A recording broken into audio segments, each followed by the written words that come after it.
ছেচল্লিশের যখন দাঙ্গা হয়েছিল নাকি কলকাতা শহরে, এই সময় গোপাল মুখার্জির নাকি একটা বিরাট ভূমিকা ছিল। তো আমি সেইটাই দেখার চেষ্টা করছিলাম যে ওনার কোনো উল্লেখ টুল্লেখ পাই। তো বললো না, আপনি এই সমস্ত বইগুলোই পাবেন।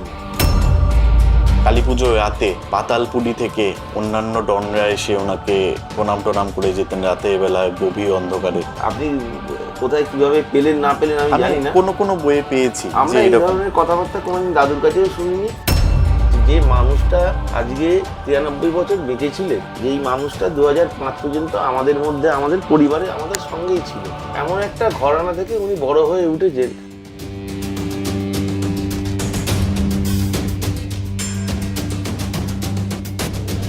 নমস্কার, আমি সৌরভ চক্রবর্তী। আজকে আমাদের সাথে স্টুডিওতে উপস্থিত রয়েছেন বীর গোপালচন্দ্র মুখোপাধ্যায়ের পৌত্র শ্রী শান্তনু মুখোপাধ্যায়।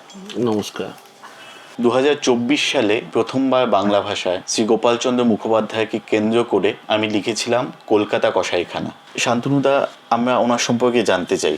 আজকে আমরা কেন, পুরো গোটা দেশ ওনার সম্পর্কে জানতে চায়, আগ্রহী হয়ে উঠেছে। তুমি ব্যক্তিগতভাবে ওনার পুত্র, ওনার নাতি নাতনিরা, ওনার বাড়ির মানুষরা ওনাকে কিভাবে দেখেছেন? সব থেকে বেশি সময়টা আমরা দাদু ঠাকুমার সঙ্গেই কাটিয়েছি।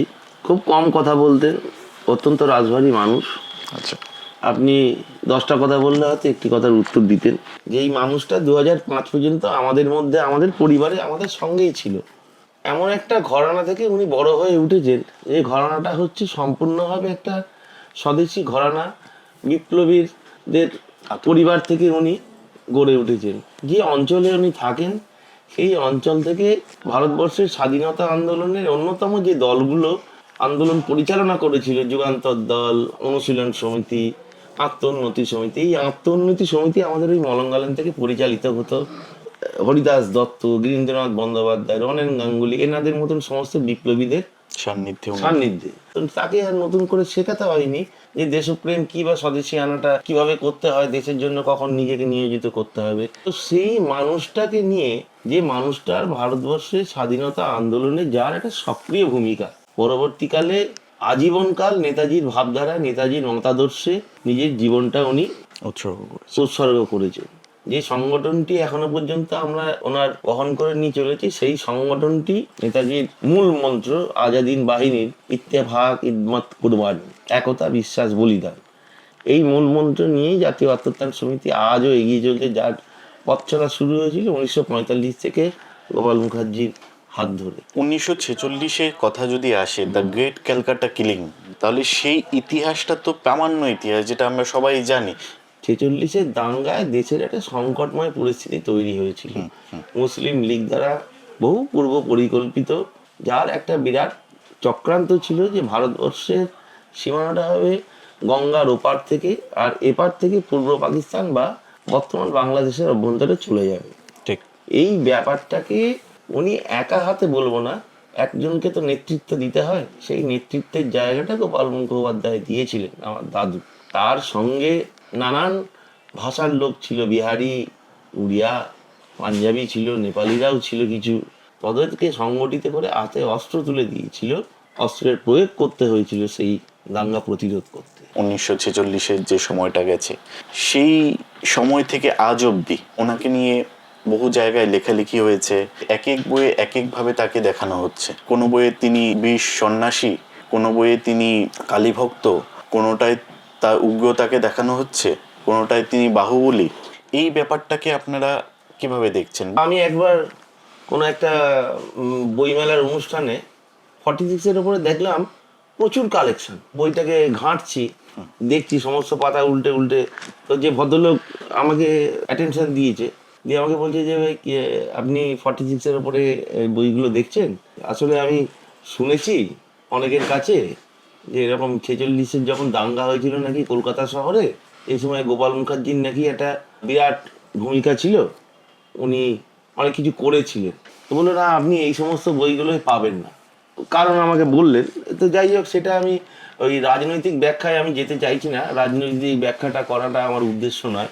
পয়সা রোজগারের উদ্দেশ্য মানুষের থাকতেই পারে, সকলেরই ইচ্ছে, কিন্তু সেই প্রসেসটা একটা সোজাভাবে যাওয়াটা আমার মনে হয় বেটার। ঠিক ঠিক ঠিক। আমি এমন একটা কিছু করে ফেললাম, আমি এটা রং চং মাখিয়ে একটা মশলা ফসলা দিয়ে বাজারে আমি এটা ছাড়লাম হট কেকের মতো, কিন্তু কিছুদিন পরে যখন ওই হট কেকটা যখন ঠান্ডা হয়ে যাবে তখন কিন্তু পরে বিতর্ক সৃষ্টি হবে, নানান রকম প্রবলেম অ্যারাইজ করবে।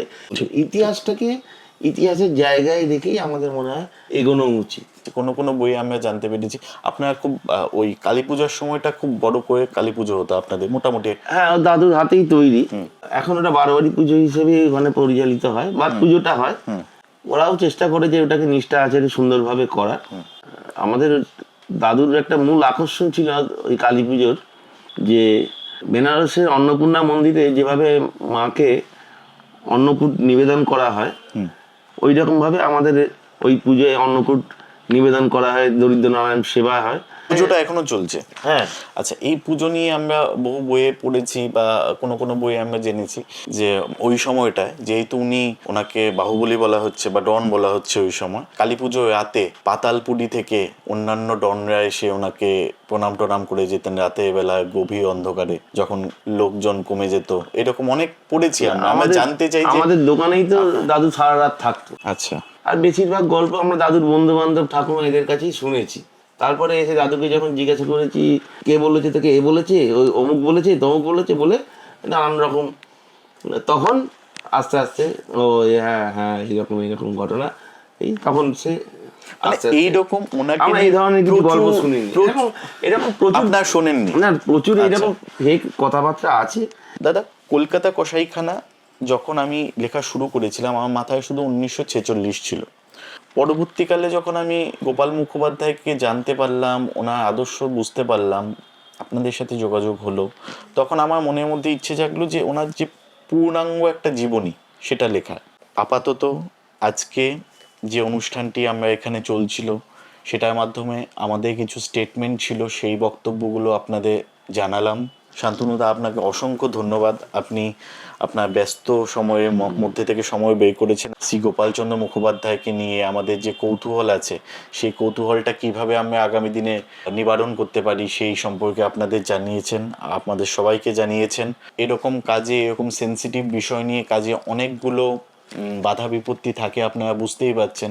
সেই জায়গাটা থেকে আমি মনের জোর রেখে কাজ করছিলাম এবং সেই জায়গাতে মুখোপাধ্যায় পরিবার আমাকে যেভাবে সাহায্য করেছে সেটা বলা অপেক্ষা রাখে না। এই বইটাকে আপনারা ভালোবেসেছিলেন, এখনো বাসছেন, আশা করি আগামী দিনেও ভালোবাসবেন।